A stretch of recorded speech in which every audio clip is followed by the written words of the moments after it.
Mga kapuso, wala na pong bagyo matapos lumabas itong nakaraang weekend ng bagyong Isang sa Philippine Area of Responsibility. Sa kabila po niyan, ilang lugar muli ang uulanin dahil naman sa hanging habagat. At ayon po sa Pag-asa, apektado po ng habagat ang Zamboanga Peninsula, ang Occidental Mindoro, pati na rin po ang Palawan. Dahil dyan, pinaalerto po ang mga residente mula sa banta ng baha o kaya naman ang landslide. Samantala mga kapuso, ang buong Visayas naman po at ilang bahagi ng Southern Luzon at Mindanao ay makararanas ng ulang dala naman ng low pressure area na malapit po sa Southern Leyte. Dito po sa Metro Manila at ilang pampanig ng bansa ay posible pa rin magkaroon ng mga local thunderstorm, mas lalo na po mamayang hapon at gabi. Gaya po ngayon sa Quezon Province kung saan itinaas po doon ng thunderstorm advisory hanggang alas 6:30 ngayong umaga. Paalala po mga kapuso, stay safe and stay updated. Happy Monday po sa ating lahat.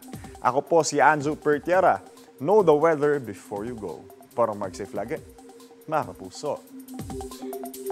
Kapuso, huwag magpapahuli sa latest news and updates. Mag-iuna ka sa balita at mag-subscribe sa YouTube channel ng GMA Integrated News.